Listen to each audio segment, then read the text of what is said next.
While much of the news has been focused on President Trump's latest round of tariffs, steep duties on trucks, furniture, cabinets, and even certain pharmaceutical drugs, a quieter but potentially more important shift is happening in the background. Recent government data shows that major foreign investors are beginning to pull back from putting their money into the United States. To understand why this matters, it helps to look at how foreign investment has shaped the American economy. For decades, the U.S. has been able to run large budget deficits year after year, something few other countries could survive, largely because the rest of the world was willing to finance it. Back in 1980, the national debt was under $1 trillion. By 2000, it had grown to $5 trillion. After the 2008 financial crisis, it doubled again, reaching $10 trillion. The pandemic pushed it past $20 trillion, and by 2025, the debt has climbed to more than $35 trillion, with no sign of slowing down. This enormous borrowing was possible because U.S. Treasury bonds became the bedrock of global finance. They were seen as the safest, most reliable investment, so countries around the world kept buying them. In many ways, it allowed America to live beyond its means, with foreign governments covering the difference. China was the biggest player in this system. During the 2000s and 2010s, as American consumers bought Chinese goods in huge volumes, China used its profits to purchase U.S. debt. At one point, Beijing held more than $1.3 trillion in treasury bonds, making it Washington's largest foreign creditor. Other countries, including Japan, Canada, and Brazil, also built up massive holdings. Altogether, foreign governments own nearly a third of America's total debt. It was an unusual partnership. The U.S. depended on foreign money to sustain its spending, while other nations relied on America's economy as a safe place to park their wealth. For decades, the U.S. ran budget deficits while the rest of the world paid the bill. America consumed, others produced. The U.S. printed bonds, and global investors treated them as if they were gold.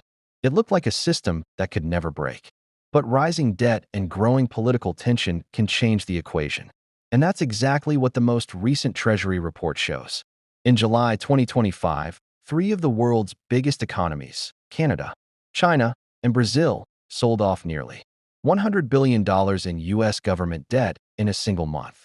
It was one of the sharpest coordinated pullbacks in years. This wasn't just a small adjustment. It was a warning shot. Countries that once helped fuel America's rise are now signaling they may not bankroll its future. The timing was no accident either. The sell-off came right after President Trump escalated his second-term trade war, slapping heavy tariffs on imports from those very same nations. To see why this is so significant, it's worth remembering what U.S. Treasury bonds have represented for decades. They weren't just pieces of government debt. They were the foundation of the global financial system after World War II. In every major crisis, whether it was the Asian financial crash in the 1990s or the global meltdown of 2008, investors flocked to U.S. bonds. They symbolized safety, reliability, and liquidity. Foreign central banks stocked them as the core of their reserves. Pension funds, insurers, and wealth funds treated them as the safest collateral imaginable. That trust gave the United States a financial advantage no other country enjoyed. It allowed Washington to run wars, stimulus programs, and giant deficits without the usual limits most governments face. By the mid-2010s, foreign investors owned nearly one-third of all U.S. debt. In many ways, the world was lending to Washington on generous terms. Foreign governments accepted low interest rates, taking on the risks so that the American economy could keep living beyond its means. China was the heavyweight in this arrangement. Throughout the 2000s, Beijing's trade surpluses poured into U.S. securities. That gave China leverage, but it also tied its own financial health to America's stability. Japan played a similar role, but China's position highlighted the strange paradox.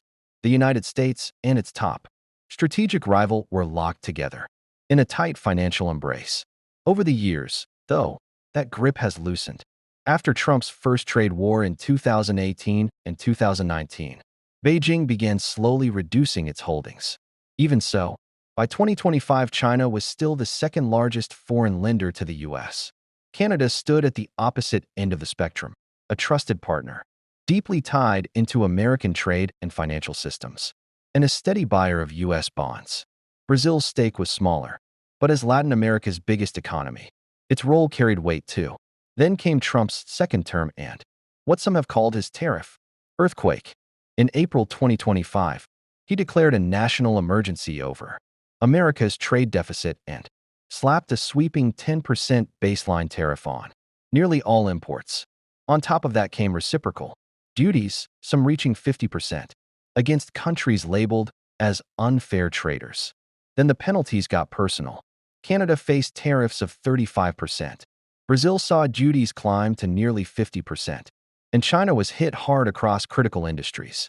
The political pitch was straightforward: make America strong again by forcing others to pay. But the financial fallout was much harsher.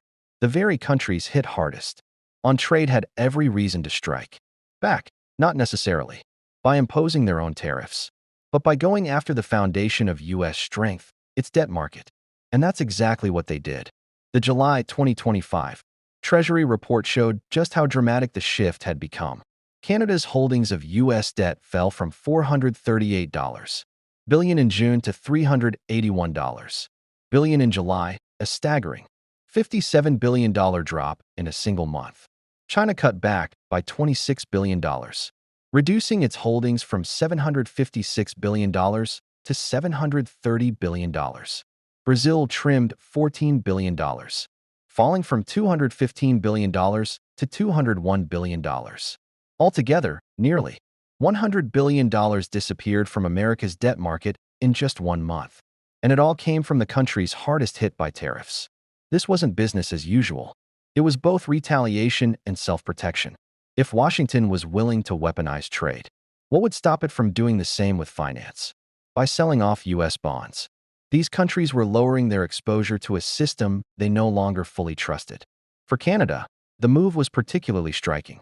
Long considered one of America's most reliable creditors, Ottawa was suddenly unwilling to fund Washington's deficits while being punished at the border. For China, the message was symbolic as well as financial. Once the largest foreign holder of U.S. debt, Beijing's $26 billion cut was a clear response to Trump's tariffs. Brazil's reduction was smaller in scale, but no less pointed. If the U.S. shut them out of its market, they wouldn't keep lending money to Washington. So where did the money go? Increasingly, into gold. Throughout 2025, central banks have been buying gold at a historic pace. According to the World Gold Council, purchases have already exceeded 1,000 tons this year, one of the largest totals in modern history. China has led the way, adding to its reserves for 9 months in a row by July, bringing its stockpile to nearly 74 million ounces, worth about $244 billion. Brazil, too, has quietly boosted its gold holdings, using bullion as insurance against the dollar's volatility. Worldwide, central banks now account for nearly a quarter of all gold demand, roughly twice the share they held in the early 2010s. The appeal is simple. Gold can't be printed, frozen, or turned into a weapon through sanctions the way U.S. debt can. In an era where America openly uses trade and finance as tools of power, gold looks like a safer bet, not just to U.S. adversaries, but even to some of its allies. Canada, however, remains a notable exception. Canada stands out as an exception in another way. Its official reserves still show zero gold, unchanged from past years, rather than turning to bullion. Ottawa made its point through massive treasury sales. Canadian investors more broadly have also been diversifying, moving money into foreign securities even as the government reduces its exposure to U.S. debt. The larger picture, though, is unmistakable. America's debt continues to soar. Its circle of foreign creditors is shrinking, and both allies and rivals are turning to alternatives, often in the form of gold. For decades, foreign governments bought U.S. treasuries almost without question, helping to keep American borrowing costs low.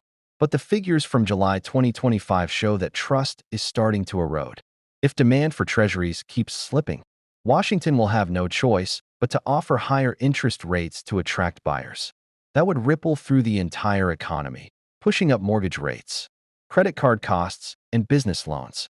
It would also force taxpayers to shoulder more of the federal budget, as larger and larger sums are needed just to pay interest on the debt. What began as a tariff campaign meant to protect American workers could backfire, raising costs for the very families it aimed to help. The irony is striking. Tariffs sold as a way to make America stronger have instead given other countries a reason to undermine the core of U.S. power, its ability to borrow cheaply and endlessly. When historians look back, July 2025 may stand out as a turning point, the month when America's trading partners quietly fought back, not by slapping tariffs of their own, but through a silent rebellion in the bond market. And the consequences of that shift are still unfolding. Every ounce of gold China adds to its reserves, every U.S. bond Canada sells, every shift Brazil makes into bullion, all of it points to a deeper trend: the gradual erosion of the dollar's dominance. Once global confidence starts to slip and alternatives gain traction, the system rarely goes back to what it was. The quiet rebellion has already begun. The question is no longer whether America can borrow. It's whether the rest of the world will still be willing to lend. As for this channel, it exists only because of your support. There are no sponsors or safety nets here. If you believe independent voices matter, and that truth should never be for sale, then consider subscribing, liking, and sharing your thoughts in the comments. Every click sends a message that truth matters, and together, it's the only way this channel can grow, and the only way truth survives.